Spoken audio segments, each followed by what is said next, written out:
আল্লাহর নবী বলেন, আল হজ্জুল মাবরুর লাইসা লাহু জাযাউন ইল্লাল জান্নাহ। হজ্জে মাবরুরের প্রতিদান আল্লাহর জান্নাত ছাড়া আর কিছুই নয়। যেই ব্যক্তি হজ্জে মাবরুর করবে, আল্লাহ তাআলা তাকে জান্নাত দান করবেন। আরেকটা হাদিস, তিরমিজি শরীফের হাদিস,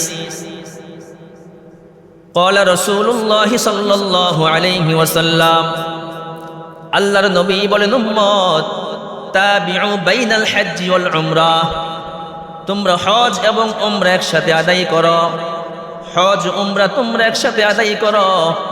ফাইন্নাহুমা ইয়ানফিয়ানিল ফাকরা ওয়াজ যুনুব, কারণ হজ উমরা দুইটা জিনিসকে দুলিশ্বাত করে দেয়, দূর করে দেয়।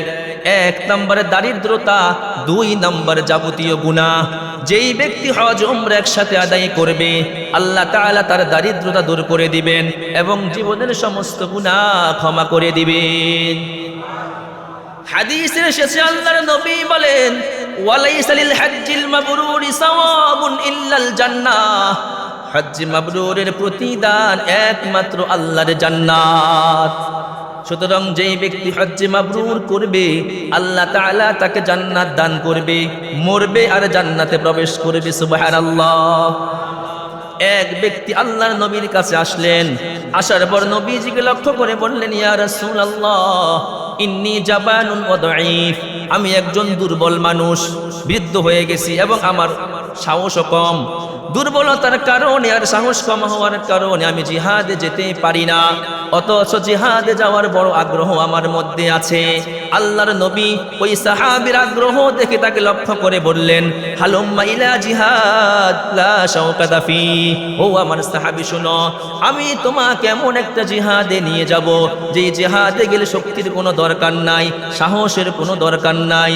ওই সাহাবী বললেন, ইয়া রাসূলুল্লাহ, এটা কেমন জিহাদ যে জিহাদে শক্তির দরকার নাই, সাহসের দরকার নাই? আল্লাহর নবী বললেন, আল হজ্জ ওয়াল উমরা, হজ এবং উমরা।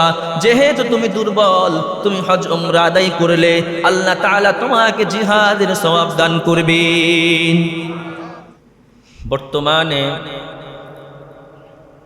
হজের মৌসুম চলছে। গত জুমায় আমরা জিলহজ মাসের ফজিলত, গুরুত্ব এবং হজের গুরুত্ব সম্পর্কে আলোচনা করেছি। আল্লাহ পাক তৌফিক দিলে আজকে হজের ফজিলত সম্পর্কে আলোচনা করব, যে হজ উমরা করলে কি সওয়াব। শেষে বলবো হজ উমরা যারা করবে না এদের অবস্থা কি হবে। হজের এক নম্বর ফজিলত, যারা হজ করবে এবং হজ করতে গিয়ে সেখানে কোনো গুনাহের কাজ না করবে। যারা হজ করবে, হজ করতে গিয়ে সেখানে কোনো গুনাহের কাজ না করবে, আল্লাহ তাআলা এই হজের উছিলায় তার অতীত জীবনের সমস্ত গুনাহ ক্ষমা করে দেবেন। এই ব্যাপারে আমি আপনাদের সামনে 4টা হাদিস পেশ করব। এক নম্বর হাদিস, তিরমিজি শরীফের হাদিস, হযরতে আবু হুরায়রা রাদিয়াল্লাহু তাআলা আনহুর বর্ণনা। তিনি বলেন, ক্বালা রাসূলুল্লাহ সাল্লাল্লাহু আলাইহি ওয়াসাল্লাম, আল্লাহর নবী বলেন, মান হাজ্জা ফালাম ইয়ারফুস ওয়া লাম ইয়াফসুক, যেই ব্যক্তি হজ করে এবং হজের মধ্যে কোনো অন্যায় না করে, গুনাহের কাজ না করে, আল্লাহর নবী বলেন, গুফিরা লাহু মা তাকদ্দামা মিন যামবি, এই হজের উসিলায় আল্লাহ তাআলা তার আগের জীবনের সমস্ত গুনাহ ক্ষমা করে দেন। 2 নম্বর হাদিস, বুখারী শরীফের হাদিস, হযরতে আবু হুরায়রা রাদিয়াল্লাহু তাআলা আনহুর বর্ণনা। তিনি বলেন, ক্বালা রাসূলুল্লাহ সাল্লাল্লাহু আলাইহি ওয়াসাল্লাম, আল্লাহর নবী বলেন, মান হাজ্জা লিল্লাহ, যেই ব্যক্তি আল্লাহর জন্য হজ করে, যেই ব্যক্তি আল্লাহর সন্তুষ্টি অর্জনের জন্য হজ করে, কাউকে দেখানোর জন্য হজ করে না। আমি হজ করলে আমাকে হাজী সাহেব বলবে, মানুষ সম্মান করবে, সালাম দিবে, এই নিয়তে না। বরং আল্লাহর সন্তুষ্টি অর্জনের জন্য যেই ব্যক্তি হজ করবে ফালাম ইয়ারফুস ওয়ালাম ইয়াফসুক, আর হজের মধ্যে কোনো গুনাহের কাজ না করবে। আল্লাহর নবী বলেন রাজাআকা ইয়াউমিন ওয়ালাদাতুহু উম্মু, ওই ব্যক্তি হজ থেকে এমন ভাবে নিষ্পাপ হয়ে ফিরবে কেমন যেন তার মা তাকে আজকেই জন্ম দিয়েছেন।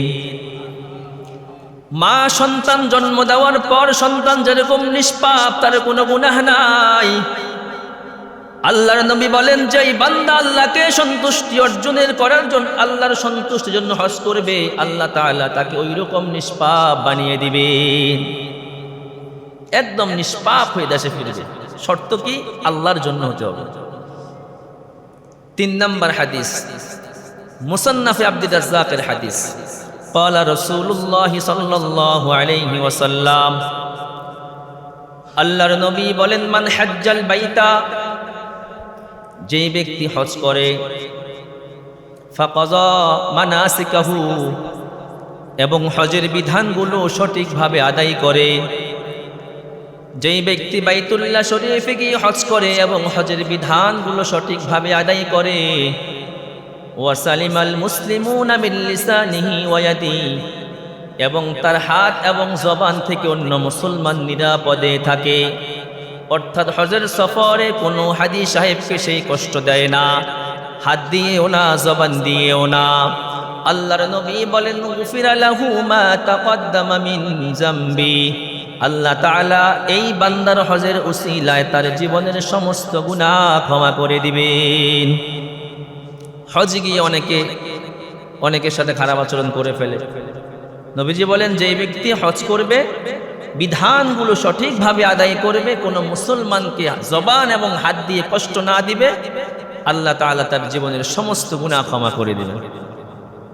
4 নম্বর হাদিস, মুসলিম শরীফের লম্বা একটা হাদিস, এই হাদিসের একটু অংশ বর্ণনা করছি।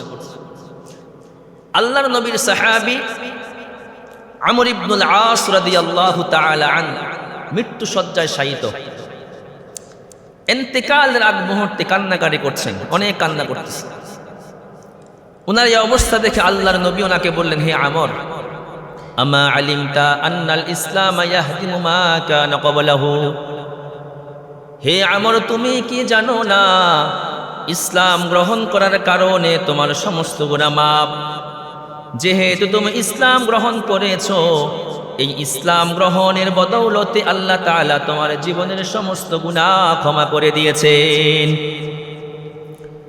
আমা আলিমতা আন্নাল হিজরাতা তাহদিমু মা কানা ক্বাবলাহা, হে আমর তুমি কি জানো না হিজরত তার আগের জীবনের সমস্ত গুনাহ ক্ষমা করে দেয়, সমস্ত গুনাহ মিটিয়ে দেয়। যেহেতু তুমি আল্লাহর জন্য হিজরত করেছো, আল্লাহ রাব্বুল আলামিন হিজরতের উসিলায় তোমার জীবনের সমস্ত গুনাহ ক্ষমা করে দিয়েছেন।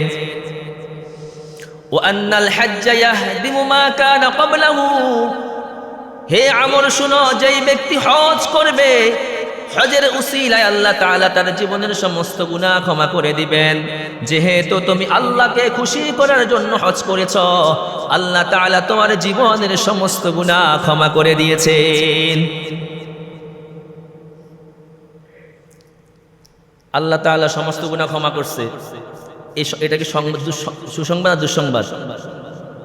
আপনাদের কাছে দুঃসংবাদ, আমার কাছে লাগে। 4টা হাদিস বললাম, মানে আপনাদের কাছে মনে হলো যে মানে আমি রবীন্দ্রনাথ ঠাকুরের একটা কবিতা শুনাইলাম, সুবহানাল্লাহ না, কিচ্ছু নাই।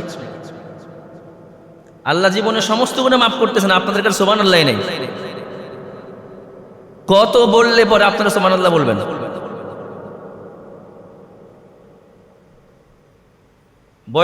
বয়ান করতে আগ্রহ লাগে, শ্রোতা আকর্ষণ না করলে বয়ান আসে না, বের হয় না, মনে রাখবেন। যত বেশি আপনারা আকর্ষণ করবেন তত বেশি বয়ান ভালো হবে।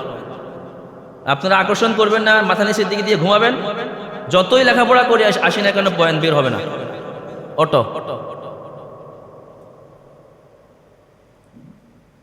আল্লাহ তাআলা জীবনের সমস্ত গুনাহ ক্ষমা করবেন,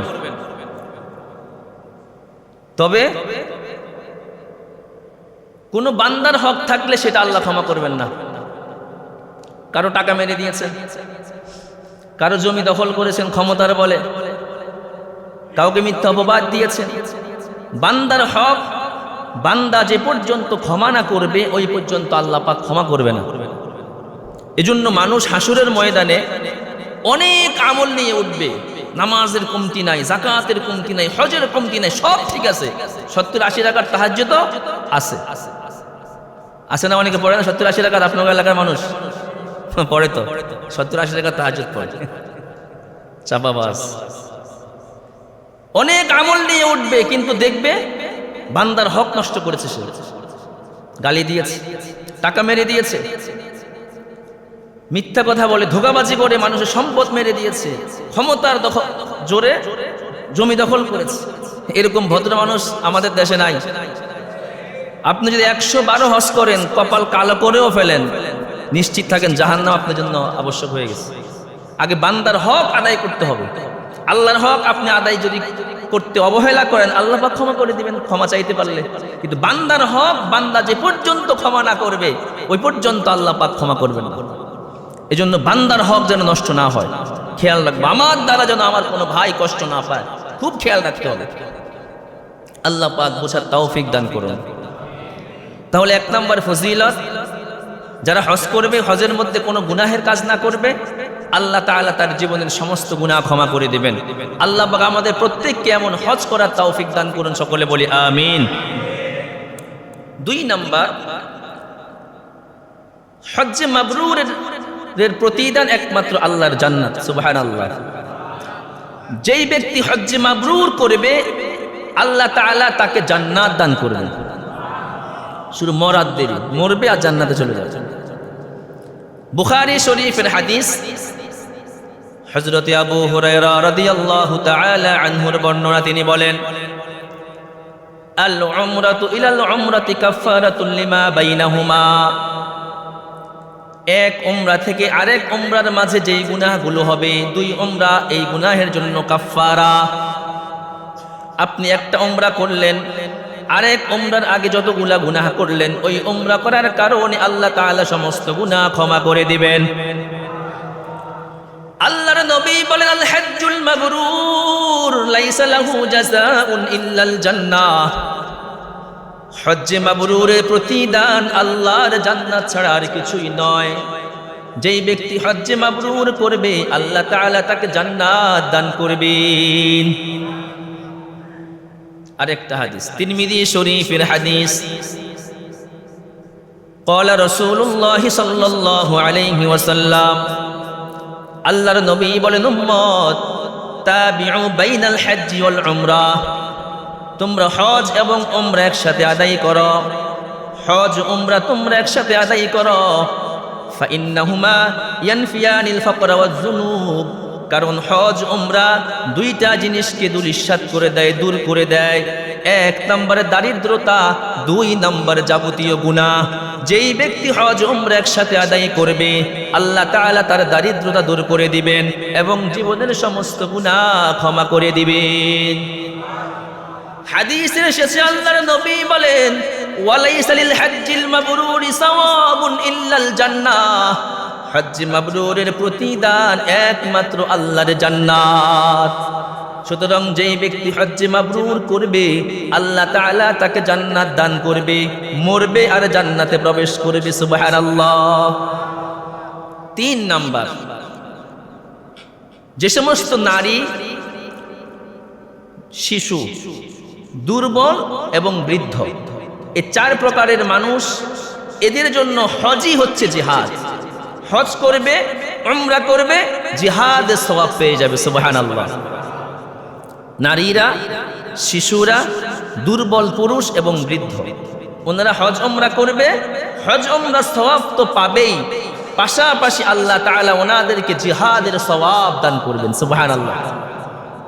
তিরমিজি শরীফের হাদিস, আম্মাদান আয়েশা রাদিয়াল্লাহু তাআলা আনহার বর্ণনা, তিনি বলেন, সালতুন নবিয়্য সাল্লাল্লাহু আলাইহি ওয়াসাল্লাম, আমি আল্লাহর নবীকে প্রশ্ন করলাম, ইয়া রাসূলুল্লাহ, নারাল জিহাদা আফদালাল আমালি আফালা নুজাহিদু ইয়া রাসূলুল্লাহ।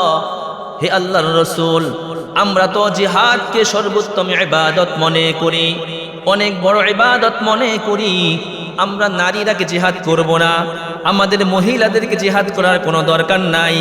আল্লাহর নবী বললেন, না, তোমাদের নারীদের জিহাদের কোনো দরকার নাই। ওয়ালাকিন্না আফদালাল জিহাদি আল হজ্জ ওয়াল উমরা, তোমাদের নারীদের জিহাদ হলো হজ এবং উমরা। যেই নারী, যেই শিশু, যেই বৃদ্ধ, যেই দুর্বল পুরুষ হজ উমরা করবে, আল্লাহ তাআলা তাদেরকে হজ উমরার পাশাপাশি জিহাদের সওয়াব দান করবেন। আরেকটা হাদিস শুনি, ইবনে মাজাহ শরীফের হাদিস। আম্মাদান আয়েশা রাদিয়াল্লাহু তাআলা আনহা বলেন, আমি আল্লাহর নবীকে প্রশ্ন করলাম, ইয়া রাসূলুল্লাহ, হাল আলান নিসাই মিন জিহাদ, নারীদের উপরে কি জিহাদ করা আবশ্যক? মহিলাদেরকে জিহাদ করা লাগবে কিনা? নবীজি বললেন, নাম, হ্যাঁ লাগবে। আলাইহিন্না জিহাদ লা কিতালা ফি, নারীরা এমন জিহাদ করবে যেই জিহাদের মধ্যে কোনো মারামারি নেই, রক্তপাত নাই। আম্মাজান আয়েশা বলেন, এটা কেমন জিহাদ ইয়া রাসূলুল্লাহ, এটা কেমন জিহাদ?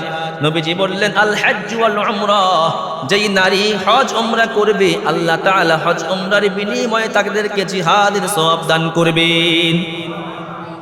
জিহাদের সওয়াব কত বড় কথা। আরেকটা হাদিস শুনে, মুসান্নাফে আব্দুর রাজ্জাকের হাদিস। হুসাইন রাদিয়াল্লাহু তাআলা আনহু বলেন, জাআ রাজুলুন ইলা রাসূলিল্লাহি সাল্লাল্লাহু আলাইহি ওয়াসাল্লাম, এক ব্যক্তি আল্লাহর নবীর কাছে আসলেন। আসার পর নবীজিকে লক্ষ্য করে বললেন, ইয়া রাসূলুল্লাহ, ইন্নী জাবানুন ওয়া দাঈফ, আমি একজন দুর্বল মানুষ, বৃদ্ধ হয়ে গেছি এবং আমার সাহসও কম। দুর্বলতার কারণে আর সাহস কম হওয়ার কারণে আমি জিহাদে যেতে পারি না, অথচ জিহাদে যাওয়ার বড় আগ্রহ আমার মধ্যে আছে। আল্লাহর নবী ওই সাহাবীর আগ্রহ দেখে তাকে লক্ষ্য করে বললেন, হালুম্মা ইলা জিহাদ লা শাওকাতা ফি, ও আমার সাহাবী শোনো, আমি তোমাকে এমন একটা জিহাদে নিয়ে যাব যে জিহাদে গেলে শক্তির কোনো দরকার নাই, সাহসের কোনো দরকার নাই। ওই সাহাবী বললেন, ইয়া রাসূলুল্লাহ, এটা কেমন জিহাদ যে জিহাদে শক্তির দরকার নাই, সাহসের দরকার নাই? আল্লাহর নবী বললেন, আল হজ্জ ওয়াল উমরা, হজ এবং উমরা। যেহেতু তুমি দুর্বল, তুমি হজ উমরা আদায় করলে আল্লাহ তাআলা তোমাকে জিহাদের সওয়াব দান করবেন। কয় নাম্বার ফজিলত গেল? 3 নাম্বার। 4 নাম্বার ফজিলত, হজ উমরা আদায়কারীগণ আল্লাহর কাছে যা চাইবে আল্লাহ তাদেরকে তাই দান করবেন। হজ উমরাকারীগণ আল্লাহর কাছে যেই দোয়া করবেন আল্লাহ তাআলা সেই দোয়াই কবুল করবেন। মুসনাদে বাজ্জারের হাদিস, ক্বালা রাসূলুল্লাহ সাল্লাল্লাহু আলাইহি ওয়াসাল্লাম, আল্লাহর নবী বলেন, আল হুজ্জাজ ওয়াল উমরা ওয়াল উম্মার ওয়াফদুল্লাহ, হজ উমরাকারীগণ আল্লাহর প্রতিনিধি দল, হজ উমরাকারীগণ আল্লাহর প্রতিনিধি দল। দাআহুম ফাজাবুহু, তারা আল্লাহর কাছে যেই দোয়াই করবে আল্লাহ তাআলা সেই দোয়াই কবুল করবেন। ওয়াসালুহু ফাআতাহুম, তারা আল্লাহর কাছে যা চাইবেন আল্লাহ তাআলা তাদেরকে তাই দান করবেন। বলেন সুবহানাল্লাহ। যা চাইবে তাই দিবে আল্লাহ তাআলা হজ উমরাকারীদের।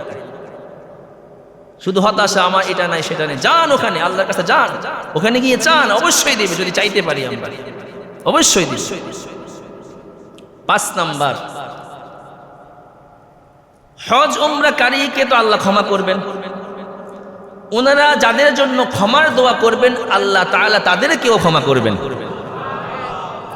হজ উমরাকারীদের দোয়া আল্লাহ কবুল করবেন, ওনারা যাদের জন্য দোয়া করবেন, যেই দোয়া করবেন আল্লাহ তাআলা সেই দোয়াও কবুল করবেন।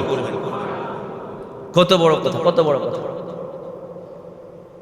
তিরমিজি শরীফের হাদিস, আম্মাদান আয়েশা রাদিয়াল্লাহু তাআলা আনহার বর্ণনা, قال رسول الله صلى الله عليه وسلم, আল্লাহর নবী বলেন, যেই ব্যক্তি হজ করবে, যেই ব্যক্তি হজ করবে, হজে যাওয়ার পর সেই তার জন্য যেই দোয়াটা করবে এবং যাদের জন্য দোয়া করবে আল্লাহ তাআলা সব দোয়াই কবুল করে নেবেন। ইয়াগফিরুল্লাহু লিল হাজ ওয়া মান ইস্তাগফারা লাহুল হাজ, আল্লাহ তাআলা হাদী সাহেবের দোয়া কবুল করবেন এবং হাদী সাহেব যাদের জন্য যেই দোয়া করবেন আল্লাহ তাআলা সেই দোয়াও কবুল করবেন। সুবহানাল্লাহ। কয় নাম্বার গেল? 5 নাম্বার। 6 নাম্বার, হজ উমরায় গেলে কষ্ট হয় কিনা? কষ্ট হয়? হজ উমরায় কষ্ট হয় কিনা? হজ উমরায় টাকা খরচ হয় কিনা? হয় না মনে হয়? হজ উমরায় কষ্ট হয়, টাকা পয়সা খরচ হয়। নবীজি বললেন, আয়েশা তুমি যে হজ করছো, উমরা করছো, যে কষ্টটা হচ্ছে, এই কষ্টের বিনিময়ে এবং এই টাকা খরচ করার বিনিময়ে আল্লাহ তাআলা তোমাকে ভিন্ন সওয়াব দান করবেন। হজের সওয়াব পাবো, উমরার সওয়াব পাবো, পাশাপাশি এই টাকাগুলো আল্লাহর রাস্তায় দান করার সওয়াব পাবো। সুবহানাল্লাহ, কত বড় কথা! হজের সওয়াব পেয়ে যাব, উমরার সওয়াব পেয়ে যাব, এবং আল্লাহর পক্ষ থেকে আমরা এই টাকাটা দান করার সওয়াব পাবো। হজ উমরা করার আগ্রহ জাগেনি? জাগে? জাগলে যায়, দোয়া করতে হয় বেশি বেশি। আল্লাহ তাআলা সবাই কবুল করে না। যারা হজ উমরা করে বেশিরভাগ লোক গরিব, খোঁজ খবর নিয়ে দেখেন, মিডিল ক্লাসে, উচ্চ ফ্যামিলির লোক খুব কম যায়, এদের কপালে জোটে না বেশি। এটা নিয়ে শুধু কিভাবে টাকা কামাই করবে এটা নিয়েই পেরেশানি। আল্লাহর ঘরে যাওয়ার কোনো টেনশন ওনার মধ্যে নাই, দোয়াও করে না। বহুত লোক আছে কোটি কোটি টাকার মালিক, হজ উমরার খবরও নাই। আছে এরকম লোক? আছে কিনা বলেন? আছে, খবরও নাই। বহু দরিদ্র মানুষ কাঁদতে কাঁদতে আল্লাহর কাছে। এই কয়েকদিন আগে দেখলাম নিউজে, এক লোক 40 বছর মনে হয় উনি নিয়মিত রোজা রাখতেছে, নিয়মিত রোজা রাখতেছে শুধু হজ করার জন্য। এই বছর উনি হজে গিয়েছে, আলহামদুলিল্লাহ। তা আল্লাহর কাছে উনি গরিব মানুষ, যাওয়ার কি আগ্রহ, আল্লাহ কবুল করে নিয়েছেন। আর আমাদের টাকা পয়সা থাকার পরেও না, দেখি না আগামী বছর যাবো, এই আগামী করতে করতে করতে করতে জীবনে আর যাওয়া হয় না। এরকম বহুত লোক আছে। যারা হজ উমরা করে না, এদের কি বলা বল শেষে বলবো ইনশাআল্লাহ। কয় নাম্বারে গেল? 6 নাম্বার, হজ উমরা যে খরচটা করবো ভিন্ন সওয়াব পাওয়া যাবে। 7 নাম্বার, হজ উমরায় গিয়ে কেউ যদি মারা যায়, হজ উমরায় গিয়ে কেউ যদি মারা যায়, আল্লাহর নবী বলেন ওই ব্যক্তি কিয়ামতের ময়দানে লাব্বাইক বলতে বলতে কাফন পায়া, ইহরামের কাপড় পরিহিত অবস্থায় লাব্বাইক বলতে বলতে কবর থেকে উঠবে। শুধু তাই নয়, কিয়ামত পর্যন্ত তার আমল নামায় হজ উমরার সওয়াব লেখা হতেই থাকবে। কত বড় ফজিলত! কেউ মারা গেলে কিয়ামতের ময়দানে অবস্থায় উঠবে, লাব্বাইক বলতে বলতে উঠবে, এবং কিয়ামত পর্যন্ত তার আমল নামায় হজ উমরার সওয়াব লেখা হতেই থাকবে। কত বড় ফজিলত! قال رسول الله صلى الله عليه وسلم, আল্লাহর নবীর সাহাবী আব্দুল্লাহ ইবনে আব্বাস রাদিয়াল্লাহু তাআলা আনহুমা বলেন, বাইনামা রাজুলুন ওয়াকিফুন মা রাসূলিল্লাহ সাল্লাল্লাহু আলাইহি ওয়াসাল্লাম বিআরাফা, এক ব্যক্তি আল্লাহর নবীর সাথে আরাফার ময়দানে তার বাহনে অবস্থান করছিলেন, তার বাহনে বসা। হঠাৎ করে সুম্মা ক্বা মিন রাহিলাতিহি ফাআকসাআতহু, ওই লোকটা তার বাহন থেকে পড়ে যায় এবং পড়ে সে ঘাড় মটকিয়ে মারা যায়। আল্লাহর নবীর সাথে আরাফার ময়দানে একসাথে ছিলেন, পাশাপাশি, হঠাৎ করে বাহন থেকে পড়ে ঘাড় মটকিয়ে মারা যায়। আল্লাহর নবী তাদেরকে লক্ষ্য করে বললেন, ইগসিলুহু বিমাইন ওয়া সিদরিন, আমার এই সাহাবীকে তোমরা গরম পানি এবং বরই পাতা দিয়ে তাকে গোসল দাও। ওয়া কাফিনুহু ফি সাউবাইন, এবং তাকে 2টা কাপড় দিয়ে কাফন দাও। কয় কাপড়? পুরুষদের কাপড় কয়টা হয়? 3টা। কয়টা হয়? 3টা। নবীজি বললেন তাকে 2 কাপড় দিয়ে কাফন দাও, 3টা দিবা না। ওয়ালা তুহান্নিতুহু, তাকে তোমরা সুগন্ধি লাগাইবা না। ওয়ালা তুখাম্মিরু রাসাহু, এবং তার মাথা ঢাকবা না। হাজী সাহেবদের মাথাকে ঢাকা থাকে না খোলা থাকে? খোলা থাকে। কোন সুগন্ধি ব্যবহার করতে পারে না, সুগন্ধিও নাই, কাপড়ও 2টা, মাথাও খোলা। কারণটা কি? নবীজি বলেন, ইন্নাল্লাহা তাবারাকা ওয়া তাআলা ইয়াবআসুহু ইয়াওমাল কিয়ামাতি মুলাব্বিয়া, কারণ কিয়ামতের ময়দানে আল্লাহ তাআলা তাকে ইহরামের কাপড় পরিহিত অবস্থায় লাব্বাইক বলতে বলতে হাসরের ময়দানে উঠাবেন। কত বড় ফজিলত! আল্লাহু আকবার। আরেকটা হাদিস,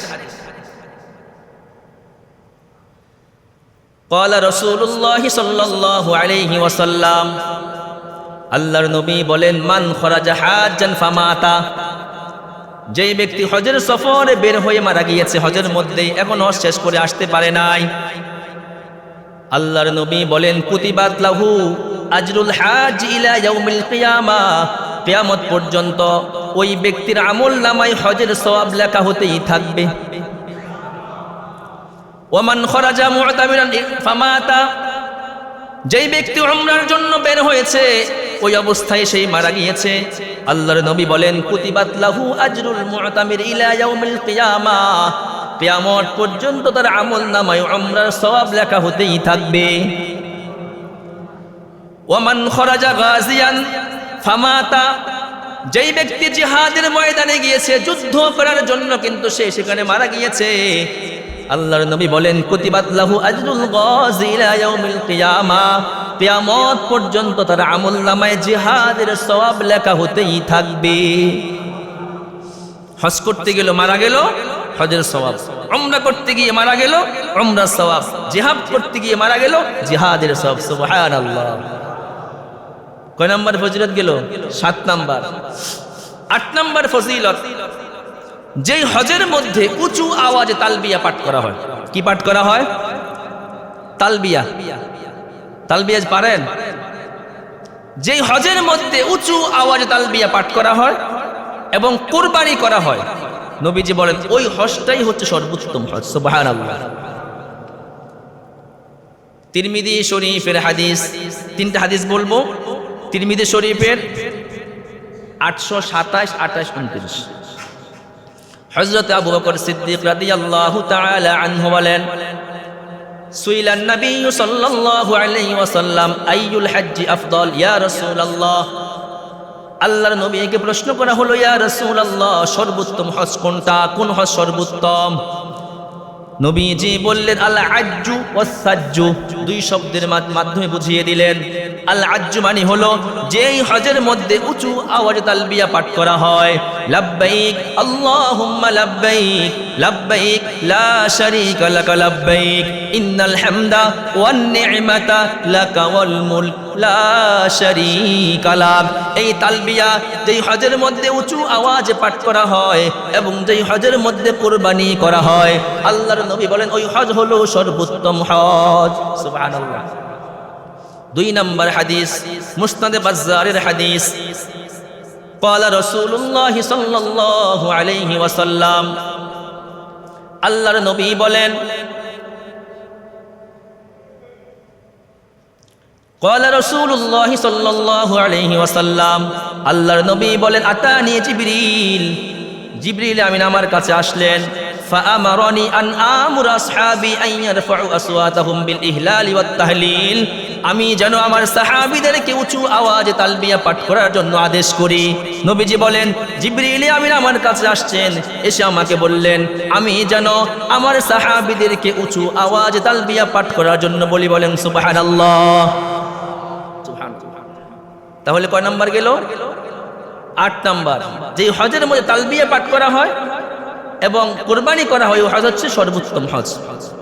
আরেকটা হাদিস শুনেন, ক্বালা রাসূলুল্লাহ সাল্লাল্লাহু আলাইহি ওয়াসাল্লাম, আল্লাহর নবী বলেন মা মিন মুসলিমিন ইউলাব্বি ইল্লা লাব্বা মান আন ইয়ামিনিহি আও আন শিমালিহি মিন হাজারিন আও শাজারিন আও মাদারিন হাত্তা তানকাতিআল আরদু মিন হা হুনা ওয়া হা হুনা।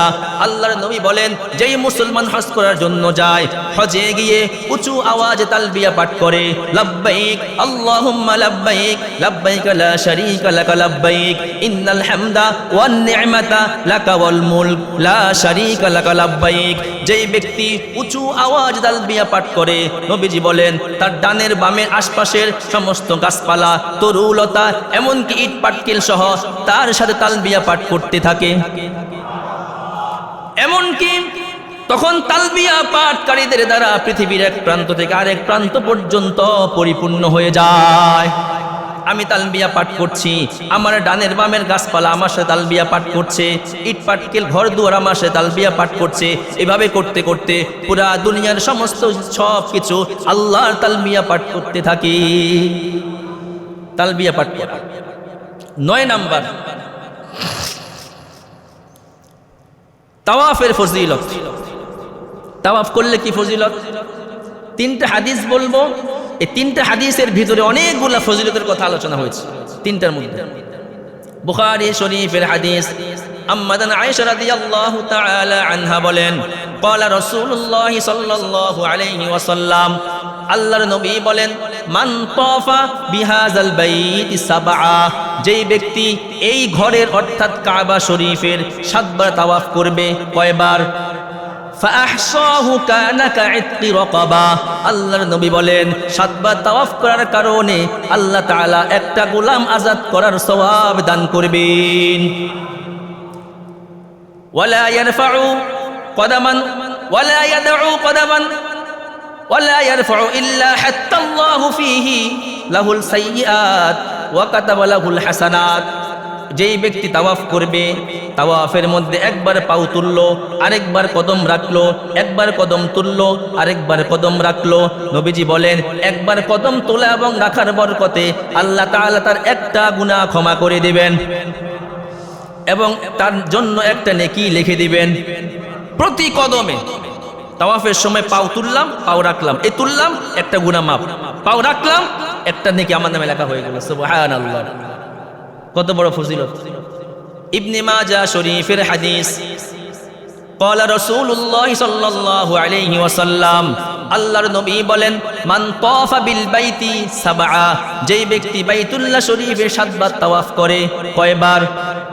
ওয়ালা ইয়াতাকাল্লামু বিসুবহানাল্লাহ ওয়ালহামদুলিল্লাহ ওয়ালা ইলাহা ইল্লাল্লাহু আল্লাহু আকবার লা হাওলা ওয়ালা কুওয়াতা ইল্লা বিল্লাহিল আলিয়্যিল আযীম, এই দোয়াটা পড়তে থাকে। এছাড়া অন্য হয়তো কোনো কথাবার্তা বলে না।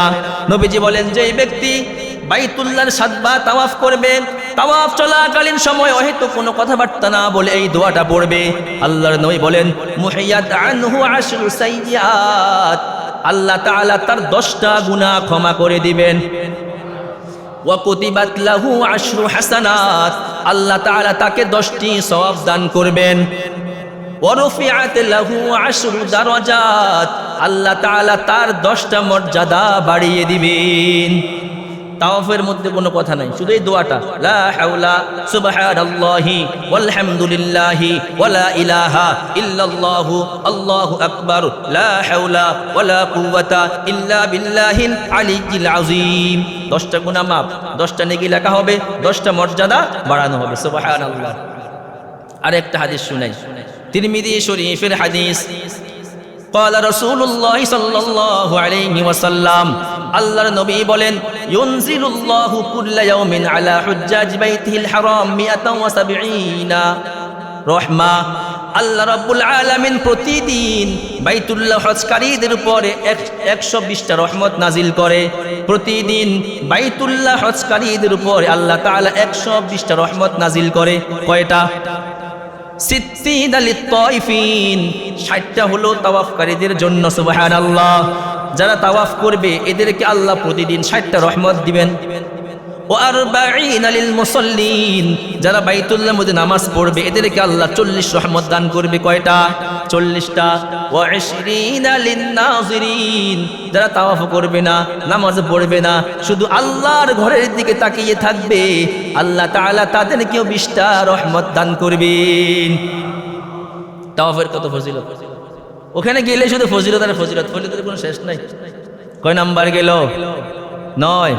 10 নাম্বার, যেই ব্যক্তি হজরে আসওয়াদকে চুমা দিবে, হজরে আসওয়াদকে স্পর্শ করবে মুহাব্বতের সাথে, আল্লাহ তাআলা তার জীবনের সমস্ত গুনাহ ক্ষমা করে দিবেন।